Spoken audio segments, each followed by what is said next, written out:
Bienvenue pour ce nouveau numéro du Dessous des cartes. Notre photo du jour nous emmène dans les cabines des interprètes de l'ONU. Grâce à eux, les États membres des Nations Unies et leurs représentants réussissent à se comprendre et à échanger. Les interprètes se relaient toutes les 30 minutes car l'interprétation simultanée est un exercice mental épuisant et dans cette instance, qui aborde les questions mondiales souvent les plus urgentes, la moindre erreur de traduction pourrait bien sûr avoir des conséquences dramatiques. Nous avons voulu justement aujourd'hui nous intéresser à cette tour de Babel, à cette planète des langues.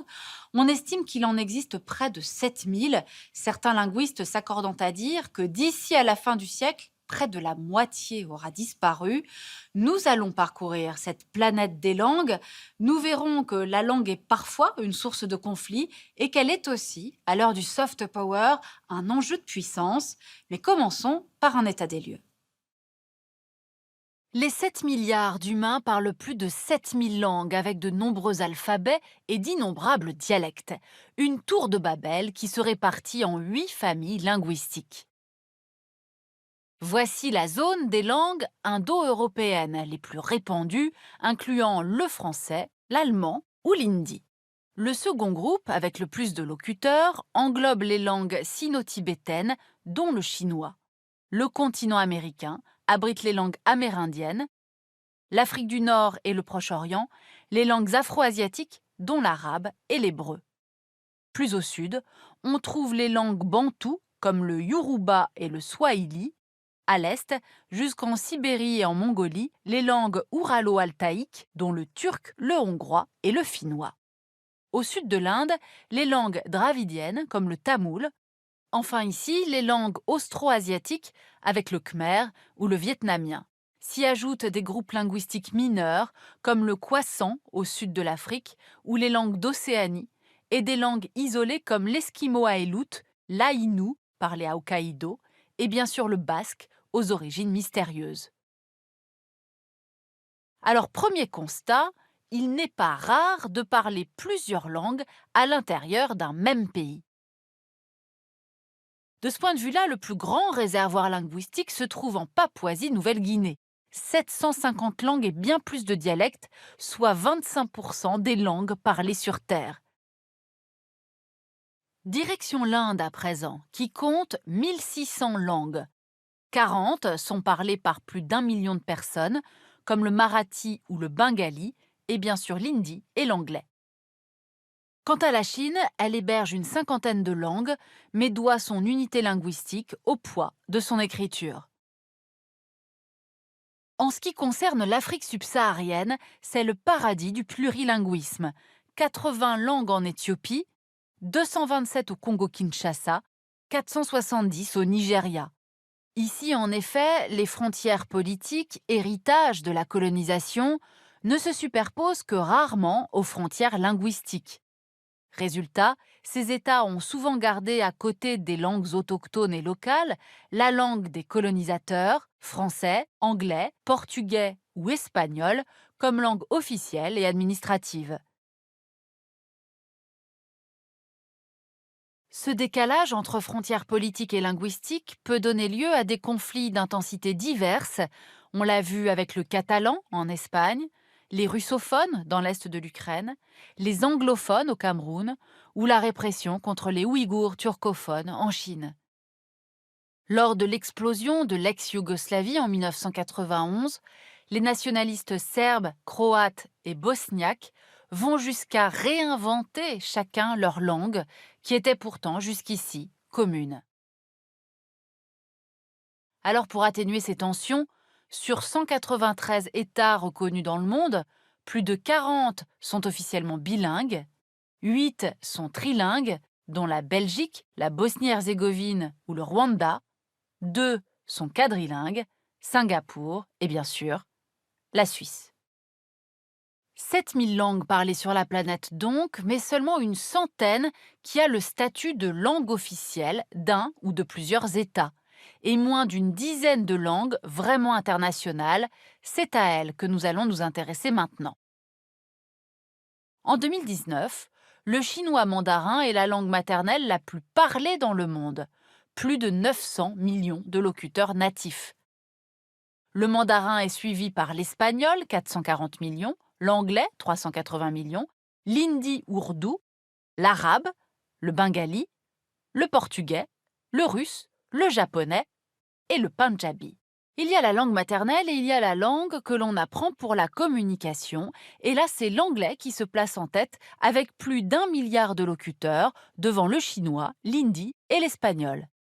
Et dans ce cas, le français rentre dans le classement à la 6e place, derrière l'arabe, mais devant le malais, le russe, le bengali et le portugais.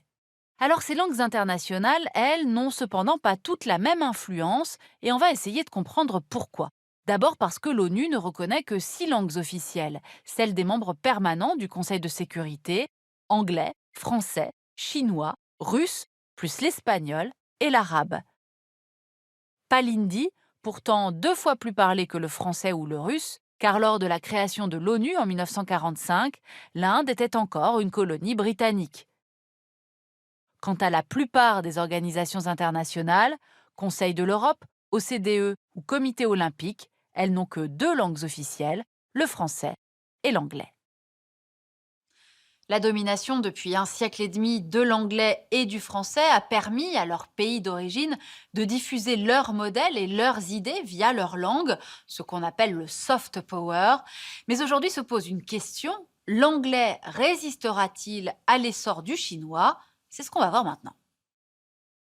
L'anglais est aujourd'hui langue officielle ou co-officielle de plus de 50 pays. Dans les ex-dominions, Canada, Australie, Nouvelle-Zélande, dans beaucoup d'ex-États de l'Empire britannique, comme l'Inde, le Zimbabwe, le Kenya, c'est toujours bien sûr la langue des États-Unis qui l'ont imposée comme seconde langue diplomatique de la conférence de Paris en 1919, sans oublier son succès de langue des affaires. La communauté culturelle anglophone est incarnée par le Commonwealth, né en 1931 et qui compte 53 membres, dont 31 petits États du Pacifique et des Caraïbes, et même le Mozambique, ex-colonie portugaise.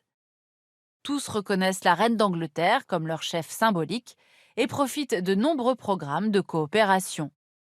Londres renforce son soft power avec le réseau d'enseignement du British Council, présent dans plus de 100 pays. Mais revers de cette domination, les 3/4 des Américains et 95% des Britanniques sont monolingues. Alors à présent, intéressons-nous au français, qui reste langue officielle ou co-officielle de 34 États. Son influence a dépassé le cadre colonial grâce à la création en 1970 de l'Organisation internationale de la francophonie.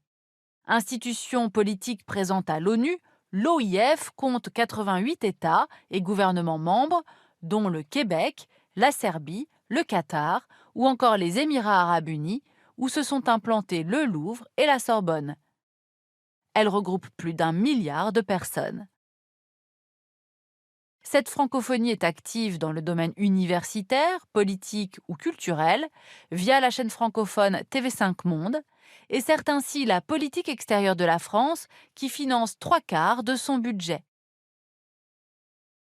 Tout comme le Commonwealth, la francophonie défend de plus en plus des valeurs, démocratie, paix, bonne gouvernance, ce qui explique la suspension temporaire de Madagascar en 2009 ou du Mali en 2012. Enjeu crucial, car en 2070, les francophones seront à 80% africains.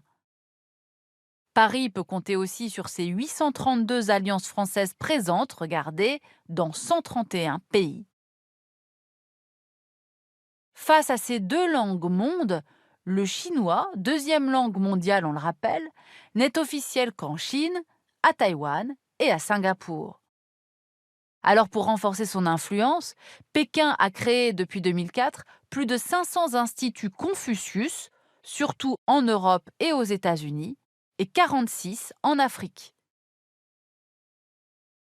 On y trouve des cours gratuits pour apprendre le mandarin, les arts martiaux, mais attention, prière de ne pas y parler de Taïwan ou du Tibet.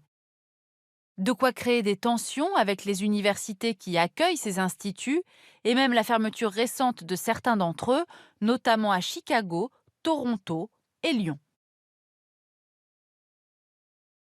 Les 4 autres langues les plus parlées sont loin derrière. L'espagnol est langue officielle d'une vingtaine d'États, mais sans institution pour structurer cette communauté. Le portugais, langue officielle de 9 États plus Macao, est tiré par le Brésil et peut s'appuyer sur la jeune CPLP, Communauté des pays de langue portugaise. Beaucoup plus puissante, la Ligue arabe rassemble 22 États et 422 millions d'arabophones, mais sa vocation est avant tout politique. Quant au russe, il reste central dans la sphère de l'ex-URSS, langue d'État en Biélorussie et vital pour la communication au Kazakhstan ou en Ukraine. Alors nous avons démarré cette émission à New York, aux Nations Unies. Terminons-la à Bruxelles. L'Union européenne a adopté un modèle linguistique profondément original pour éviter la domination d'une seule langue ou d'un seul État. Les 6 pays fondateurs ont choisi le principe de l'égalité linguistique, très facile à appliquer quand on était en 1958 et que l'Union ne comptait que 4 langues de travail. Mais aujourd'hui, évidemment, c'est beaucoup plus compliqué puisqu'une directive doit être écrite dans les 24 langues des 28 États. Et pour aller plus loin, cette très belle histoire des langues d'avant la naissance de l'écriture jusqu'à nos jours de Jean Sellier aux éditions La Découverte. Ainsi s'achève ce nouveau numéro du Dessous des cartes. Rendez-vous bien sûr la semaine prochaine, même endroit, même heure. Et d'ici là, n'oubliez pas notre site internet arte.tv sur lequel vous retrouverez notamment nos experts. À bientôt.